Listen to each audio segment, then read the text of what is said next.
साथियों, शाला दर्पण पर सत्र 2023-24 के लिए फर्स्ट और सेकंड टेस्ट के मार्क्स की ऑनलाइन एंट्री शुरू हो चुकी है। और ये एंट्री हम किस प्रकार से करेंगे, और एंट्री करते समय अगर रिजल्ट एंट्री करते समय यदि नो रिकॉर्ड फाउंड आ रहा है, ये विद्यार्थी कम या ज़्यादा आ रहे हैं, तो हम उनको सही किस प्रकार करेंगे, यानी ये दोनों ही काम हम किस प्रकार से करेंगे और किन किन बातों का हमें ध्यान रखना होगा, किस प्रकार से ये एंट्री होगी और क्या इसकी प्रोसीजर है, इन सभी चीज़ों की जानकारी आपको आज के इस वीडियो के अंदर दी जाएगी। तो आप वीडियो को शुरू से अंत तक जरूर देखिए, और यदि आप हमारे चैनल पर नए हैं तो चैनल को सब्सक्राइब करके रखिए, जिससे कि इस प्रकार के जो जानकारी हम आपके लिए लेके आते हैं आपको हमारे चैनल के माध्यम से सबसे पहले प्राप्त होते रहे। तो साथियों, शुरू करते हैं आज का वीडियो। शाला दर्पण पर लॉगिन करने के बाद आपके सामने इस प्रकार से डैशबोर्ड है वे शो हो जाएगा। इसमें आपको सबसे पहले देखना है इसके अंदर परिणाम का जो टैब है वह कहाँ है। देखिए, ये परिणाम का टैब है, और इस टैब के ऊपर जैसे आप क्लिक करेंगे तो आपको नीचे इस प्रकार से एक नया मेनू बार यहाँ पे खुल जाएगा। जिससे मेरे भी यहाँ पे मैंने पहले से ही टैप करके रखा हुआ है, इसलिए यहाँ पे खुला हुआ है। इसके अंदर आपको एक देखना है सेक्शन परीक्षा परिणाम की प्रविष्टियाँ, और इसी भाग के ऊपर आपको क्लिक करना है, क्योंकि मार्क्स की फीडिंग हम इसी सेक्शन के अंदर यहाँ पे करेंगे। जैसे मैंने इसको क्लिक करा है तो मेरे दो कुछ ऑप्शन से यहाँ पे और शो हो चुके हैं। मैं आपको यहाँ पे थोड़ा सा सेट करके दिखा देता हूँ स्क्रीन के ऊपर। ये देखिएगा, ये आ चुके हैं, और इसके अंदर हमारे को दो भाग सबसे महत्वपूर्ण है, परीक्षा परिणाम की प्रविष्टियाँ, और दूसरा है रिजल्ट जो रीसेट डाटा है। और इस रीसेट डाटा का काम हमको पहले करना पड़ेगा, क्योंकि प्रक्रिया यही है कि पहले आप रिजल्ट रीसेट करें, जिससे कि ये जो बच्चे जितने भी होंगे आपके कक्षावार, वे सभी आपको रिजल्ट के लिए प्रदर्शित हो जाएंगी। तो आपको सबसे पहला काम करना है, नंबर 1 काम आपको करना है रिजल्ट रीसेट डाटा करना है। दूसरा काम आपको करना है परीक्षा परिणाम की प्रविष्टि सत्र 2023-24 के लिए है। साथियों, सबसे पहले रिजल्ट रीसेट कर देता हूँ। के बाद आपके सामने इस प्रकार से स्क्रीन दिखाई दे रही है। रिजल्ट स्टूडेंट रिजल्ट डाटा दे रखा है। साथियों, यहाँ पे रीसेट स्टूडेंट रिजल्ट डाटा दे रखा है। जो असेसमेंट है आपको यहाँ से सिलेक्ट करना पड़ेगा। 2 असेसमेंट है, फर्स्ट टेस्ट है और सेकंड टेस्ट है, दोनों के हैं। मैं पहले फर्स्ट टेस्ट के लिए सभी बच्चों का जो डाटा रीसेट कर लेता हूँ। क्लास यहाँ पे 6 ले लेता हूँ सबसे पहले, और यहाँ पे जो सेक्शन ए ले लेता हूँ और इसको यहाँ पे शो करता हूँ। शो करने के बाद नीचे की तरफ आप देखेंगे तो कुछ, और यहाँ आप देखेंगे तो बच्चों की डिटेल के अंदर जो सबसे पहले थर्ड जो लैंग्वेज है, कुछ बच्चों की यहाँ पे शो नहीं हो रखी है, और थर्ड लैंग्वेज शो होने के साथ ही यहाँ पर अब इनके जो डाटा है वह रीसेट भी करना पड़ेगा, क्योंकि ये बच्चे जब यहाँ से डाटा रीसेट करेंगे तो ही हमारे फर्स्ट टेस्ट और सेकंड टेस्ट के मार्क्स की जो फीडिंग का ऑप्शन है उसके अंदर हम मार्क्स की फीडिंग कर सकेंगे। तो साइनाइज कर लेते हैं इसको। रीसेट जो रिजल्ट डाटा बोल रहा है, ओके इसको कर देते हैं। ओके करने के बाद ये यहाँ पे स्क्रीन पे मैसेज आ चुका है कि रिजल्ट डाटा रीसेट सक्सेसफुली हो चुका है, और इसको यहाँ से क्लोज़ कर देते हैं। अब मैं यहाँ पे देखता हूँ नीचे की तरफ, तो देखिए यहाँ पे जो बच्चे दिखाई दे रहे थे वह सारे कितने थे, 20 बच्चे यहाँ पे दिखाई दे रहे थे, और अभी वर्तमान में कितने हैं, 18 है।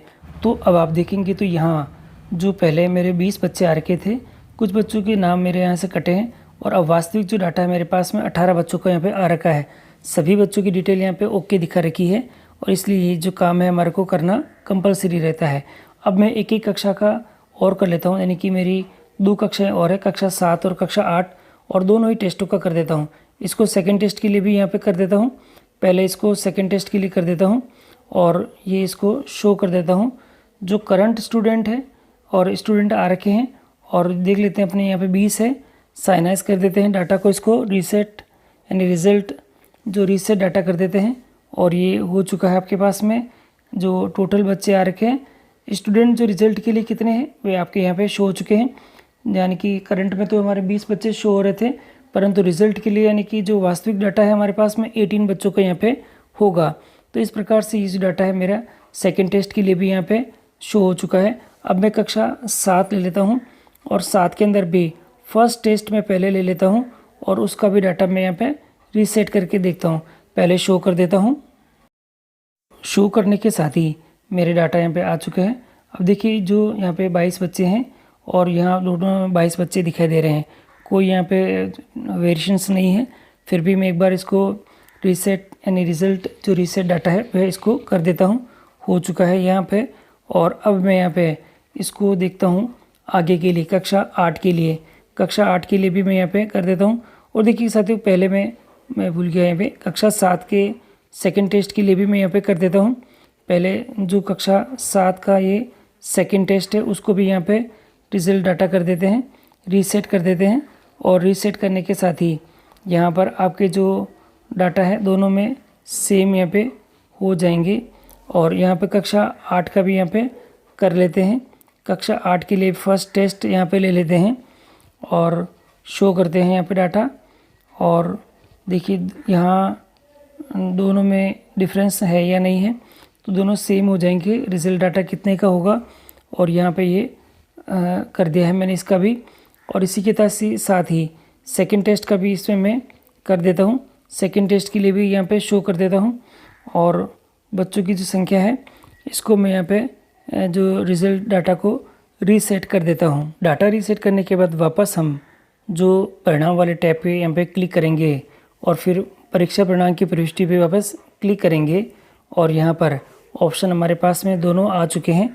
देखिए हमारा जो पहला काम था रिज़ल्ट, जो रीसेट डाटा, ये मैंने कर दिया है। परीक्षा परिणाम की प्रविष्टि है, ये इसको मुझे करनी है, तो इसको मैं यहाँ पे क्लिक कर देता हूँ। और इसके क्लिक करने के साथ ही हम इसके इस भाग में आ जाएंगे। और यहाँ आपको जो कुछ जानकारी है ये दे रखी है। विद्यार्थियों का परीक्षा परिणाम भरने के लिए विद्यार्थी एब्सेंट है तो 1 है, मेडिकल है तो 2 भरना है। आपको डिटेल्स आप यहाँ पे पहले फीड कर दें। देखिए सेशन जो आपका पहले से आ चुका है। क्लास हम यहाँ पे कक्षा 8 ले लेते हैं और जो सेक्शन 1 कर देते हैं। जो एग्ज़ाम है फर्स्ट टेस्ट के लिए कर देते हैं। पैटर्न देखेंगे तो पैटर्न में हमारे पास में ऑप्शन यहाँ पे बहुत सारे आ चुके हैं। इनमें देखेंगे तो सबसे पहला ऑप्शन है वो ऑल का है। सबसे पहला ऑप्शन हमारे पास ऑल दे रखा है। बाकी की जो ऑप्शन है वे आपको यहाँ पर नीचे दिखाई दे रहे हैं। एक एक सब्जेक्ट का भरना चाहे तो आप यहाँ भर सकेंगे, और अगर सभी एक ही साथ सभी का भरना है तो यहाँ पर ऊपर वाला जो ऑप्शन है, ये जो ऊपर का दिखाई दे रहा है ऑल के अंदर, वे भरेंगे। और मैं यहाँ पे एक एक करके करना चाहूँगा, इसलिए सबसे पहले मैथ्स को सेलेक्ट कर लेता हूँ, शो करता हूँ। और शो करने के बाद बच्चों की डिटेल यहाँ पे देखता हूँ। बच्चों के सभी जो नाम है, जितने बच्चे विद्यार्थी वे आ चुके हैं। और आने के बाद अब आपको यहाँ पे हर एक विद्यार्थी के सामने आपको जो उसके मार्क्स फीडिंग करने का ऑप्शन है वे यहाँ शो हो जाएगा। देखिए यहाँ पे जो मार्क्स जो आपके दे रखे हैं, मैक्सिमम जो मार्क्स है और जो रिटर्न मार्क्स है, यानी आपके ओरल और रिटर्न दोनों के मार्क्स जो कंबाइंड करके आते हैं 10 में से, वो आपको यहाँ पे फीड करने हैं। हर एक बच्चे की आप यहाँ पे फीडिंग कर दें। और नीचे की तरफ आप देखेंगे तो फीडिंग करने के बाद नीचे की तरफ आपको दिखाई देगा एक यहाँ पे सेव का ऑप्शन। इसकी सहायता से सेव कर सकेंगे साथियों। और सेव ऑल की सहायता से सभी बच्चों के मार्क्स फीड करके आप यहाँ पे सेव ऑल भी कर सकेंगे। और जो दूसरा ऑप्शन हमारे पास में आ रखा था, जिसके अंदर हमारा पैटर्न, हम लोगों ने यहाँ पे जो मैथमेटिक एक सब्जेक्ट ने लेके हम अगर सारे सब्जेक्ट लेके देखना चाहें तो कैसे देखेंगे, इसका भी दिखा देता हूँ। पहले इसको रीसेट कर लेता हूँ। रीसेट करने के बाद ऑप्शन में ऑल कर देता हूँ। और ऑल करने के बाद इसको मैं यहाँ पे शो करता हूँ। शो करने के साथ ही देखिए अब आपके पास में जो ऑप्शन है वे कुछ इस प्रकार से यहाँ पे शो हो रखे हैं। सभी बच्चों के जो मार्क्स के फीडिंग का ऑप्शन आपको एक साथ सभी बच्चों के यहाँ पे आ चुका है, हर एक विषय के साथ में ही। देखिए यहाँ पर ये आपके हिंदी दे रखा है, ये इंग्लिश दे रखा है, ये मैथ्स है, ये एसएसटी है, ये साइंस है, और जो थर्ड लैंग्वेज में आपके उर्दू दे रखी है। और अदर ऑप्शनल सब्जेक्ट हैं तो वो भी आप यहाँ पे फीड कर सकेंगे।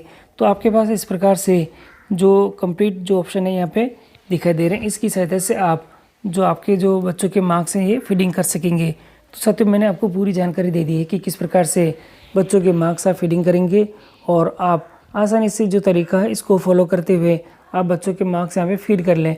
मैंने और ये ध्यान रखिएगा आपको कि जो बच्चे एब्सेंट हैं उनके लिए 1 और 2 आपके ऑप्शन है वे रहेंगे। सभी बच्चे आपके जो फीडिंग के लिए यहाँ पे अवेलेबल हो जाएंगे। तो इन चीज़ों का ध्यान रखते हुए आप मार्क्स फीडिंग करना सुनिश्चित करें, जिससे कि समय रहते आपके जो मार्क्स है वे ऑनलाइन यहाँ पे हो सके।